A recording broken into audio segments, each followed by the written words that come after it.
Nuevo paradigma en osteopatía visceral. Los conceptos de la osteopatía se deben de evolucionar con los aportes de la ciencia moderna. Los paradigmas ya antiguos de la osteopatía visceral no bastan a explicar los resultados obtenidos con esta. Existen varios estudios científicos a tipo de revisión bibliográfica, metaanálisis, estudios clínicos experimentales controlados, aleatorios y sellados, que indican que existen resultados en varias patologías. Pretendemos proponer un nuevo paradigma más científico, explicando cómo podría funcionar la osteopatía visceral. Por eso, nos hemos basado en una importante revisión bibliográfica. Todos los datos descritos en este estudio provienen de PubMed. Los estudiantes de la Escuela de Osteopatía de Madrid, si quieren profundizar los datos desarrollados en esta serie de varios videos, de comentarios de presentaciones de PowerPoint, lo podrán hacer en los apuntes correspondientes de la escuela. La mecanotransducción. El principio de la mecanotransducción se aplica a las técnicas osteopáticas viscerales. Las fuerzas mecánicas en el tracto gastrointestinal estimulan las células mecanosensibles gracias a mecanosensores. La mucosa gastrointestinal libera serotonina para las células enterocromofines de la piel. Existe una mecanosensibilidad cutánea. Las células enteroendocrinas sensibles a estímulos mecánicos producen respuestas fisiológicas mediante secreción de hormonas y permiten una señalización local con los nervios. Esta ilustración de Koiday muestra los movimientos celulares en mecanotransducción. Los principales tipos de movimiento celular son la quimiotaxis, la aptotaxis y la necrotaxis. Esta ilustración muestra en células vivas que la aplicación de un estímulo mecánico provoca no solo una respuesta mecánica, sino también una respuesta biológica. Utilizando redes complejas de sensores, transductores y mecanismos de actuación, las células son capaces de responder y adaptarse a su entorno mecánico. Estos efectos pueden ser profundos y críticos para la normalidad, la fisiología y en algunos casos la patología. Esta ilustración de Guéna y Berthiaume muestra las vías de mecanotransducción de fibroblastos incrustados en la matriz extracelular. Los fibroblastos interactúan con la matriz extracelular a través de complejos de adhesión focal, los óvalos rojos, y otros fibroblastos a través de uniones adherentes, rectángulo naranja. Las líneas rojas representan las fibras de estrés del citoesqueleto que inicialmente están hechas de actina F, pero que incorporan actina de músculo liso alfa, las alfa-SMA, a medida que los fibroblastos se diferencian en miofibroblastos. Las técnicas viscerales utilizan fuerzas de rotación, vibración, cizallamiento, compresión o estiramiento, que modifican el potencial de membrana del enterocito, haciéndolo menos electronegativo, lo que normaliza motilidad y peristaltismo. La serotonina influye en el microbiota. Las técnicas viscerales actúan en la mecanosensibilidad neuronal del tracto gastrointestinal y permiten una adaptación autónoma del intestino. Las vías extrínsecas de mecanotransducción se ejecutan en circuitos vagales, pélvicos y espláncnicos. Conclusiones osteopáticas sobre la mecanotransducción. El principio de la mecanotransducción se aplica a las técnicas osteopáticas viscerales y craneales. Las fuerzas mecánicas en el tracto gastrointestinal estimulan las células mecanosensibles, lo que provoca respuestas fisiológicas mediante secreción de hormonas. Técnicas viscerales con rotación, vibración, cizallamiento, compresión o estiramiento modifican información a partir del nervio vago. Potencial de membrana del enterócito normaliza motilidad y peristaltismo y permite una adaptación autónoma del intestino. La serotonina liberada influye en el microbiota. Las referencias bibliográficas utilizadas en este estudio son las siguientes.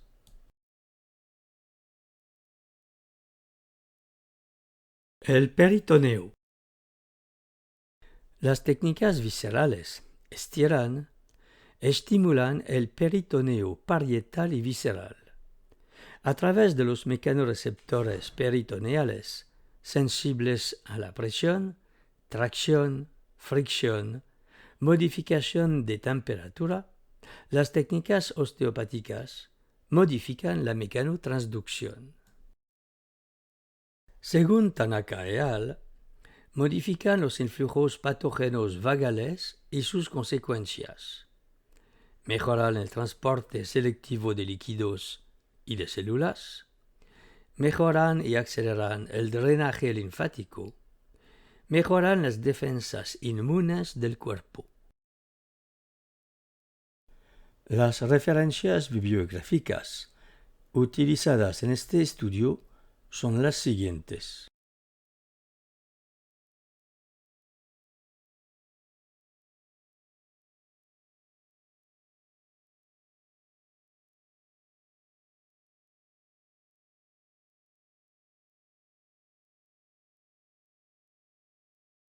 El dolor visceral y la osteopatía. El tratamiento del dolor visceral reposa en el tratamiento de la sensibilización neurológica, del simpático y del nervio vago. Las técnicas viscerales provocan modificaciones reflejas a través de los mecanorreceptores en los tejidos sensibles a la tracción, distensión, compresión o torsión. Las referencias bibliográficas utilizadas en este estudio son las siguientes.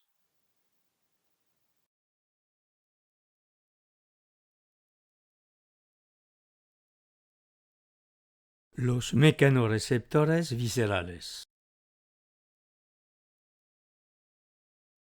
Las técnicas viscerales actúan a través de los mecanoreceptores mecanosensibles a la compresión, estiramiento, presión local, movilización, torsión y compresión digital de los órganos que se encuentran en el peritoneo. Los mecanoreceptores peritoneales, gástricos y mesentéricos proximales son sensibles al estiramiento y a la compresión. Los mecanoreceptores del peritoneo prerrenal y mesenterio son sensibles a la movilización de los riñones y del intestino y a la presión puntiforme. Los mecanoreceptores del estómago e intestino son sensibles al estiramiento, compresión, movilización del estómago o del intestino. Provocan normalización de reflejos anormales y mecanotransducción visceral, que modifica los influjos simpáticos y vagales, así como modificaciones de secreciones de sustancias biológicas. Esta imagen de Ranieri et al. Muestra la localización de los receptores esplácnico en el tracto gastrointestinal y peritoneo. Cada punto indica la posición de un receptor determinada por estimulación con punción. Las referencias bibliográficas utilizadas en este estudio son las siguientes. Papel parasimpático del nervio vago.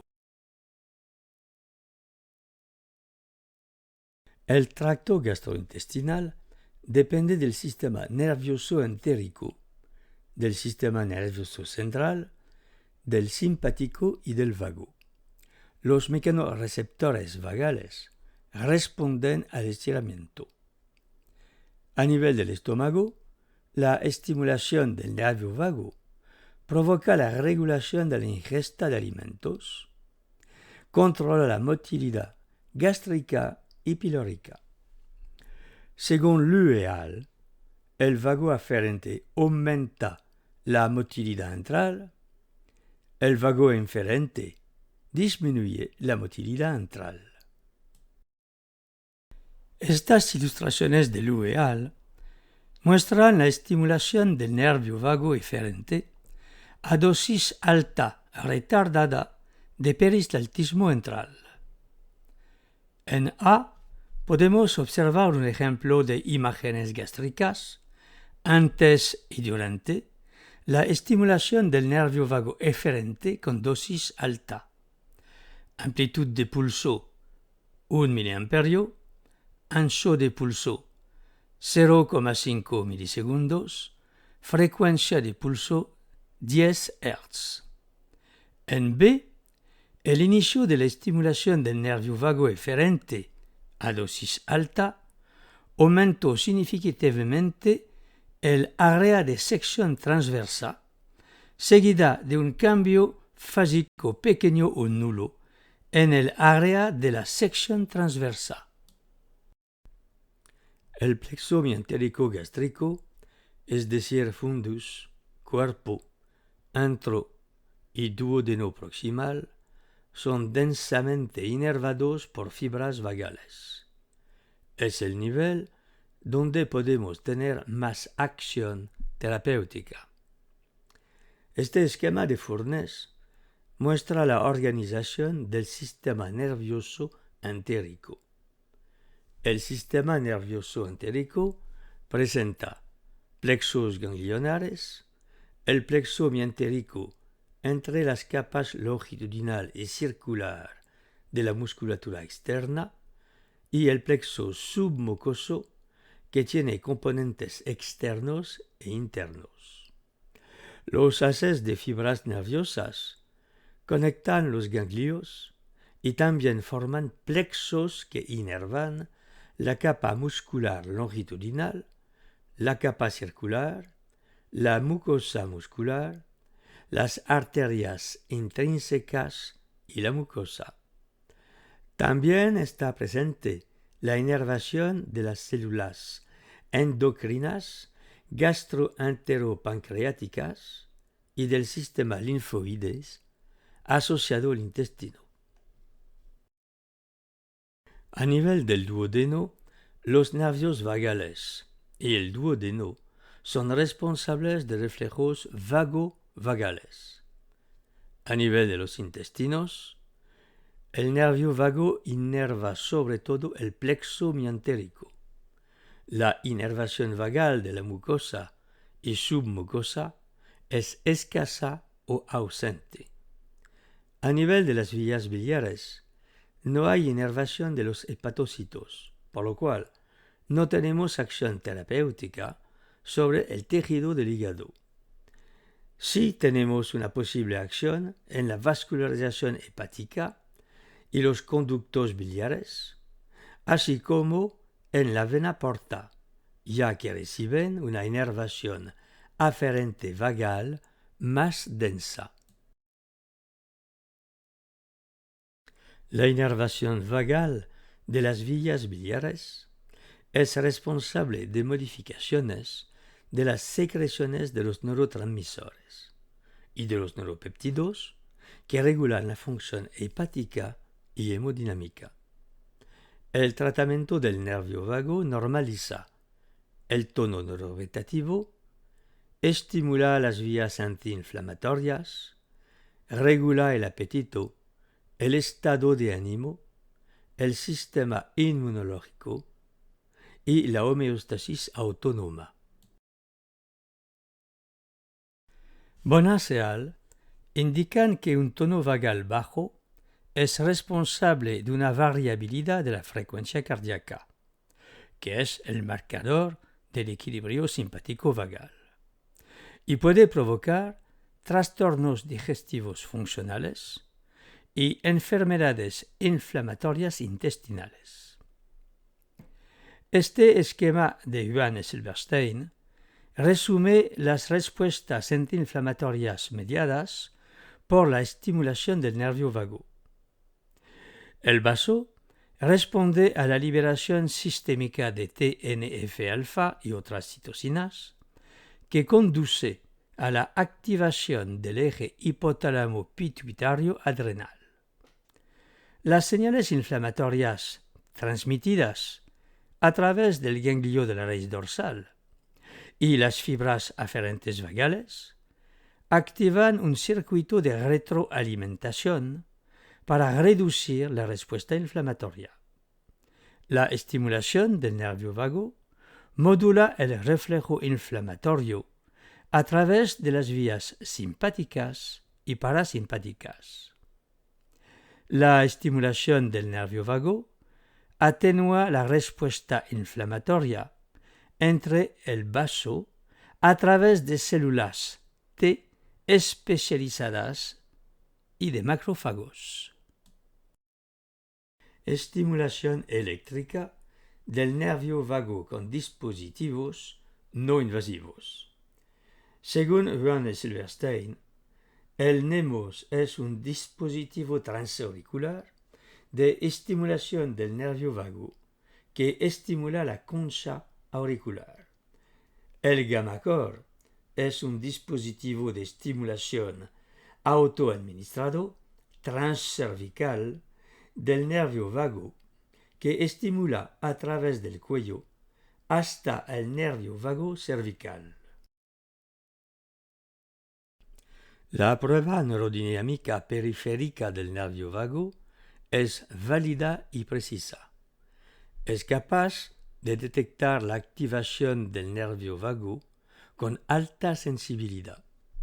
Permite evaluar la actividad parasimpática y las alteraciones del nervio vago a través de cambios fisiológicos de la frecuencia cardíaca y podría ser un método más de estimulación del nervio vago. Esta ilustración de Carta et al. Muestra la secuencia de la prueba neurodinámica del nervio vago. 1. Posición inicial con la columna cervical superior en flexión. 2. Flexión lateral contralateral de la raquis cervical.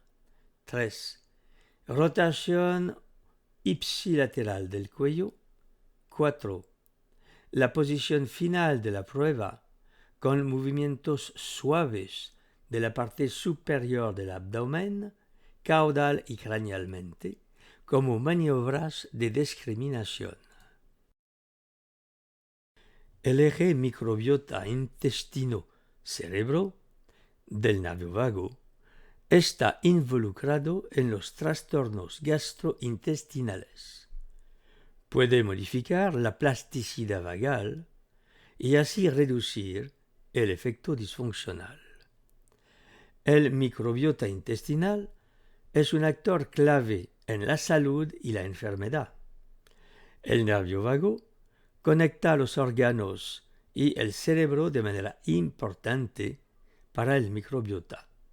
Su alteración provoca síndromes metabólicos.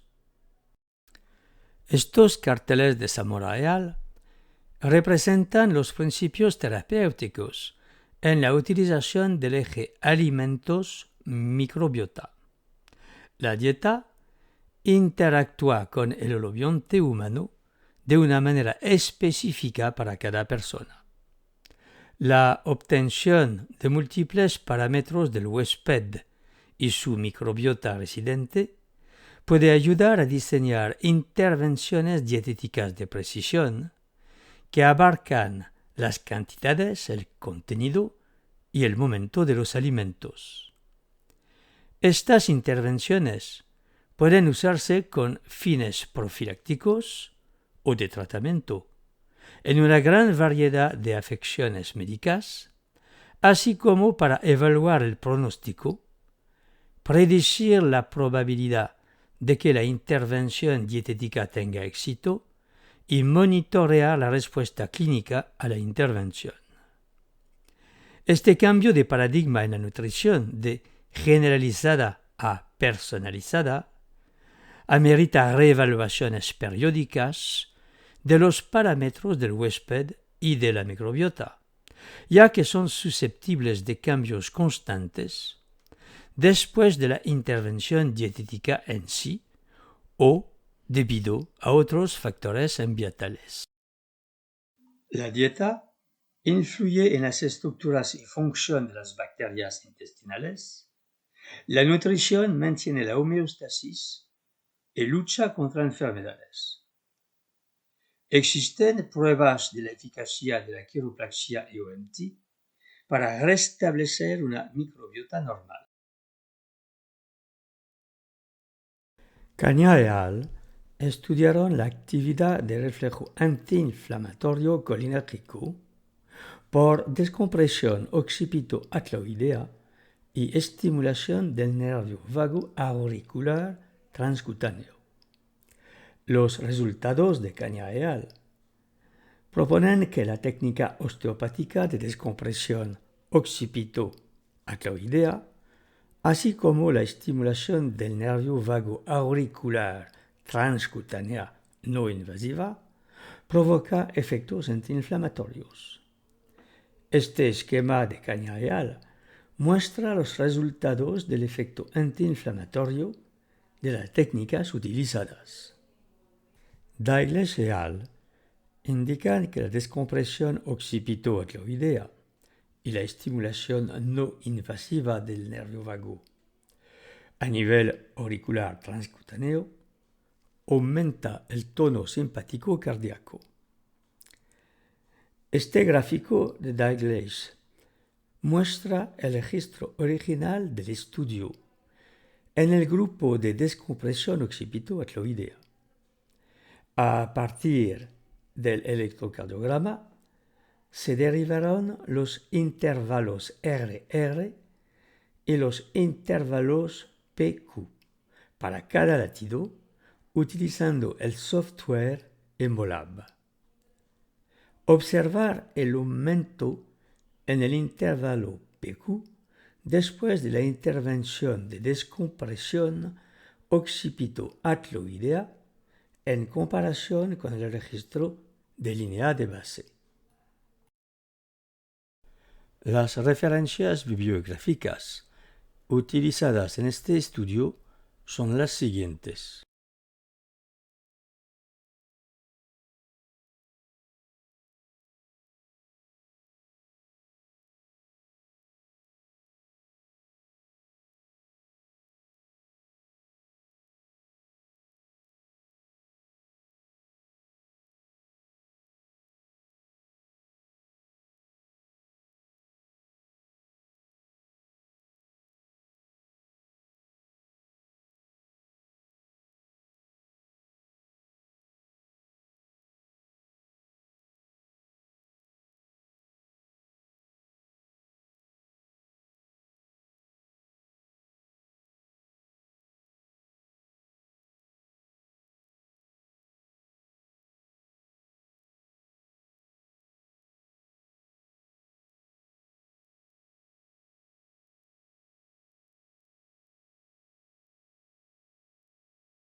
sensibilización nerviosa y patología visceral. Los influjos simpáticos viscerales disfuncionales provocan un bucle de retroalimentación de aferencias somáticas en la misma vía del sistema nervioso central que las vísceras disfuncionales.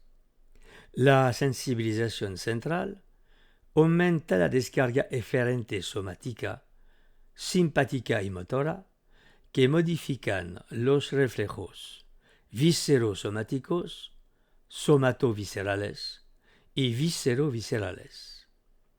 El tratamiento osteopático lucha contra la plasticidad normal, es decir, la sensibilización, responsable de dolor visceral crónico persistente y de la convergencia viscerosomática y viscerovisceral.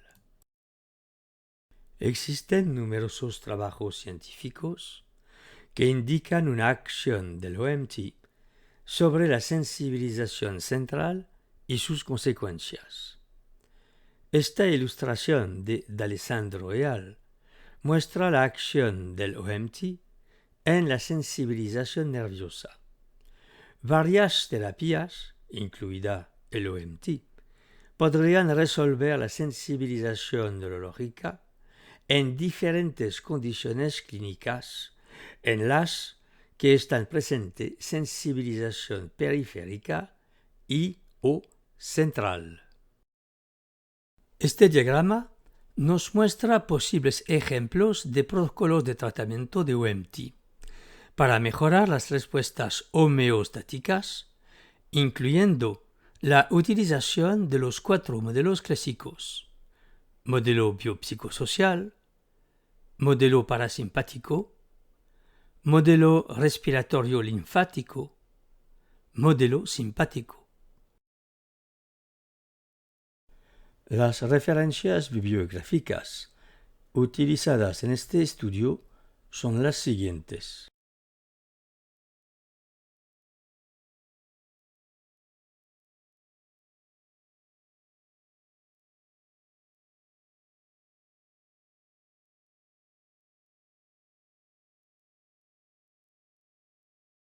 La movilidad visceral diafragmática.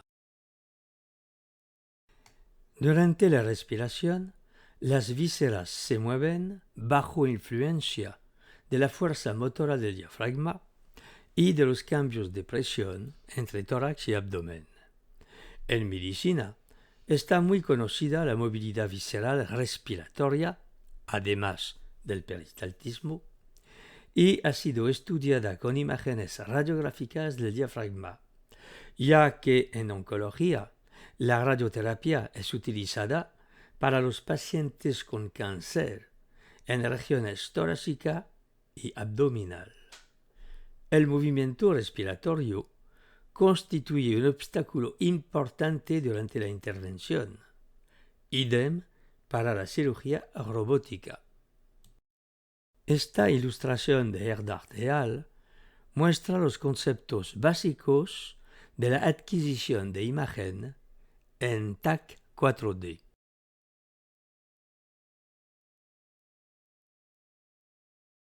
Movilidad del hígado. En dirección superior-inferior, 4,9 a 39,4 milímetros, según Walter et al. 7 milímetros, según Tsai et al. En la dirección derecha-izquierda, 2,2 milímetros según Walter et al., 2 milímetros según De Jong et al. Y 0,6 milímetros para Tsai et al. Esta ilustración de Tsai et al. Muestra un ejemplo de deformación adaptativa de la amplitud de movimiento del hígado en la dirección superior-inferior, que se muestra como la distancia entre las dos líneas blancas. En la dirección anterior, 15 milímetros según De Jong et al., 2,3 milímetros para Tsai et al. En dirección caudal, 16 milímetros según de Jean Guéal. Esta ilustración de Erdard et al. Es un ejemplo de visualización codificada por colores del movimiento respiratorio del hígado. Movilidad de los riñones. Según Brandner et al., riñón izquierdo 1,1 centímetros y riñón derecho 1,3 centímetros. Esta ilustración de Nunaka et al. Muestra un ejemplo de medición del desplazamiento máximo, delta D, en dirección caudal craneal del riñón izquierdo en una imagen sagital. Movilidad del vaso. 1,3 centímetros según Brandner et al. Movilidad del páncreas entre 0,1 y 3,4 milímetros según Bachin et al. Estas radiografías de Bachin et al. Muestran los movimientos descendente y medial de una calcificación de la cabeza del páncreas en la respiración. A. Expiración. B. Inspiración. Movilidad del estómago. Dirección derecha-izquierda. 0,3 milímetros para Vysoká et al., 5,5 milímetros para Yamashita et al. Dirección superior-inferior, 0,8 milímetros para Vysoká et al., 12,5 milímetros para Yamashita et al. Dirección antero-posterior, 0,3 milímetros para Vysoká et al., 8,3 milímetros para Yamashita et al. Conclusiones sobre la movilidad visceral. Los movimientos de la cúpula hepática y de la cabeza pancreática se reducen significativamente en la posición prona. Es mejor tratar a los pacientes en decúbito. Los estudios científicos indican que existen movimientos viscerales próximos a los descritos por Jacques Vreischenk. Existen diferencias notables con lo descrito por Barral y Finney Williams. Con todo esto, se puede observar que las amplitudes de movimiento para cada órgano existen, pero son pequeñas y difíciles de apreciar, ya que cuando el paciente respira, nuestra mano nota inmediatamente un empuje global de la masa visceral hacia abajo y adelante, bajo influencia del diafragma. Con entrenamiento es posible notar estos movimientos, pero nos podemos hacer preguntas sobre si lo que creemos sentir es cierto o no. Se puede objetivar fácilmente estos movimientos con ecografía, ya muy utilizada en fisioterapia. Las referencias bibliográficas utilizadas en este estudio son las siguientes.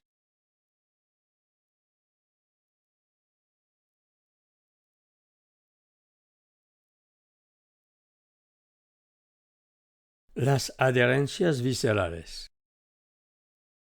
Las adherencias son un tejido cicatricial anormal que afecta a los órganos abdominales y pélvicos. Pueden provocar dolor, estreñimiento, retención urinaria o incluso infertilidad. Las adherencias postquirúrgicas son las más frecuentes. Apendicitis, cirugía de vesícula biliar, intestino, estómago, cesárea, embarazos ectópicos. Las adherencias se deben a enlaces patológicos de fibrina entre las superficies del peritoneo o de los órganos. Las citoquinas inflamatorias, como factor de necrosis tumoral e interleuquinas 1 y 6, la liberación del inhibidor 1 y 2 del activador del plasminógeno son responsables de las adherencias por formación anormal de los fibroblastos y del colágeno. La escala de Masucci se utiliza para evaluar la severidad de las adherencias peritoneales. Grado 0, sin adherencias. Grado 1, adherencias leves. Se pueden separar con bisturí o tijeras. Grado 2, adherencias moderadas. Se pueden separar mediante disección Roma en 50% de los segmentos adheridos. Grado 3, adherencias severas. Se pueden separar en más del 50% de los segmentos adheridos. Grado 4, adherencias severas asociadas a lesión de la serosa. Grado 5, adherencias severas asociadas a lesiones del espesor total de la pared intestinal o del parénquima del órgano.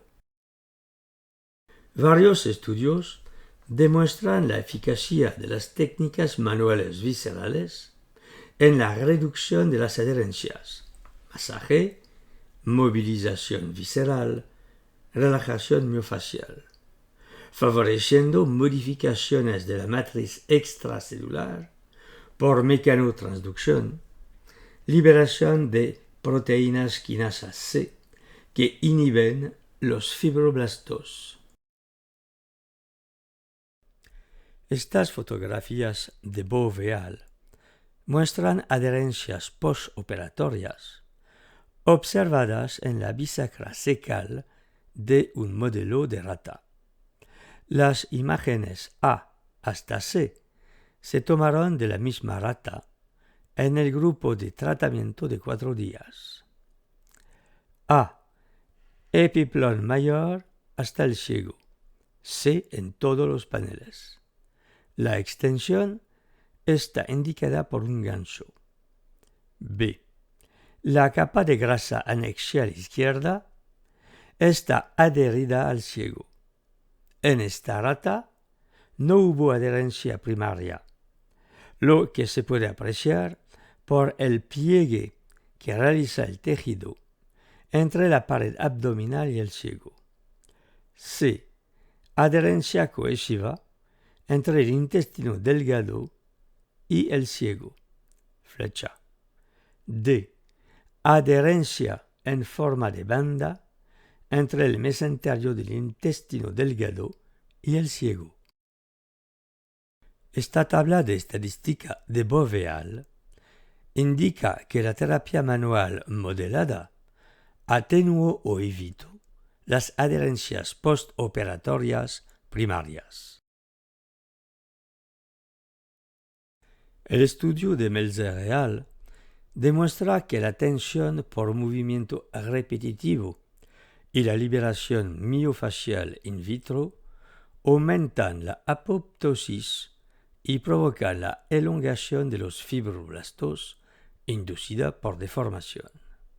Estas fotografías de Melzer et al. A la izquierda muestran imágenes fijas capturadas de videoclip de un tratamiento clínico de relajación miofacial. A. Manos del terapeuta y espalda del paciente antes del tratamiento. B. Las mismas ubicaciones durante una relajación miofacial de 90 segundos. Tenga en cuenta las direcciones de la deformación simultánea superior, lateral y en el sentido de las agujas del reloj. Esta ilustración a la derecha muestra microfotografías de la morfología de construcción del citoesqueleto por los fibroblastos humanos, los patrones de crecimiento y la arquitectura de actina de los 4 grupos de tratamiento. Se ven los controles, tensión por movimiento repetitivo, RMS, liberación miofacial, MFR, y tensión por movimiento repetitivo, RMS, más liberación miofacial, MFR. Estas barras de estadísticas de Melser muestran los índices de apoptosis de los grupos de tratamiento como porcentaje del control positivo. La significación está determinada mediante ANOVA unidireccional con prueba post-hoc de comparación múltiples de Turkey. Se puede ver que la liberación miofacial fue la más eficaz. Las referencias bibliográficas utilizadas en este estudio son las siguientes.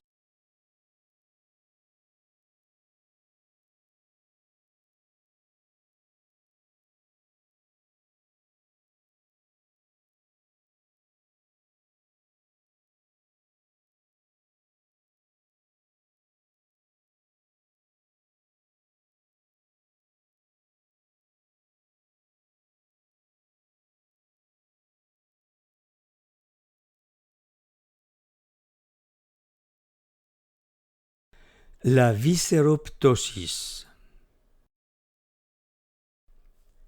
La ptosis visceral fue descrita al final del siglo pasado por Franz Glenard. Al principio del siglo XX, ha sido en primera línea de los diagnósticos y tratamientos.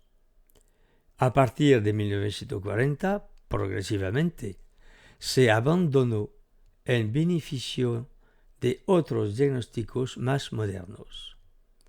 Sin embargo, desde 1980 se produce un nuevo interés para esta patología, a menudo encontrada como variación anatómica, patología congénita o adquirida, particularmente en casos de patología del tejido conjuntivo, como el síndrome de Ehlers-Danlos.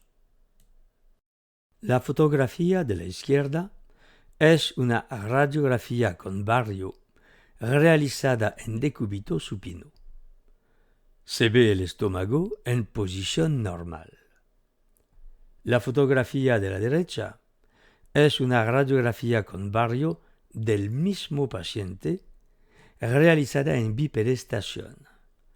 Aparece una ptosis del estómago ubicado en la zona pélvica. Estas tres fotografías de Kucera y Sullivan muestran un paciente con síndrome de Ehlers-Danlos. A la izquierda, pulgar hiperflexible. En el centro, piel muy elástica. A la derecha, hinchazón abdominal bajo en relación con la visceroptosis. Estas cuatro radiografías con barrio de Kucera y Sullivan, paciente en bipedestación, muestran A. Gastroptosis, B. Ptosis colónica, C. Ciego en la pelvis, D. Ptosis del intestino delgado.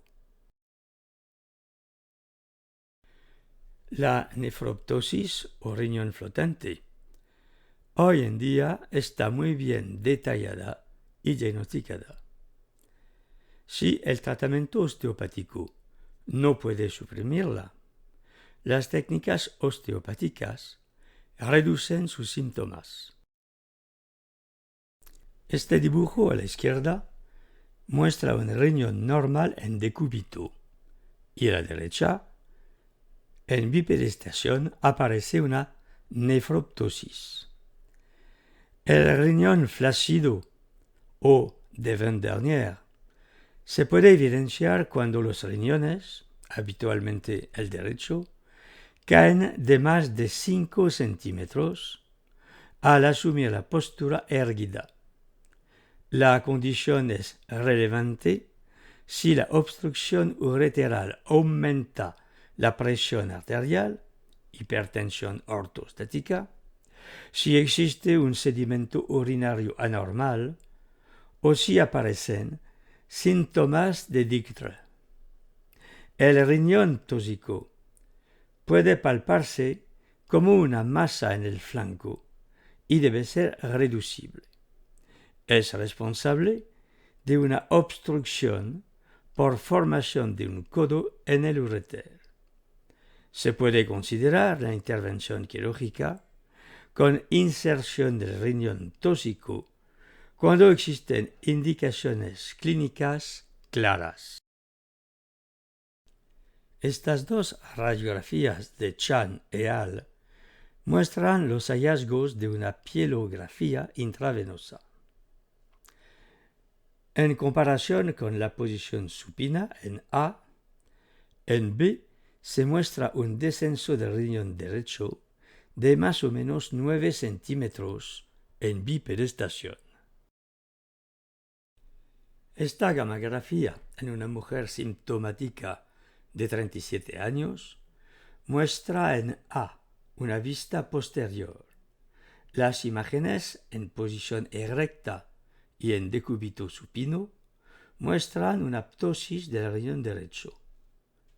En B, las vistas anterior y posterior en bipedestación muestran claramente un riñón pequeño o riñón en pelota de tenis a la derecha, lo que es típico de la nefroptosis. Las referencias bibliográficas utilizadas en este estudio son las siguientes.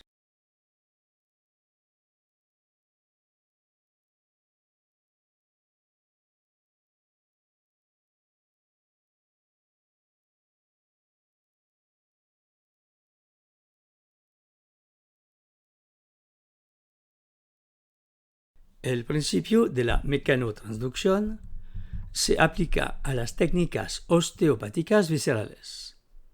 El paradigma de la osteopatía visceral tiene como base los reflejos y el control del dolor visceral y de las alteraciones metaméricas, la inervación del peritoneo, los mecanorreceptores viscerales, las aferencias vagales y simpáticas, el papel antiinflamatorio y parasimpático del nervio vago, el control de la microbiota y la mecanotransducción. La sensibilización central y periférica, la movilidad visceral diafragmática y la restricción de movilidad, adherencias, espasmos viscerales y visceroptosis.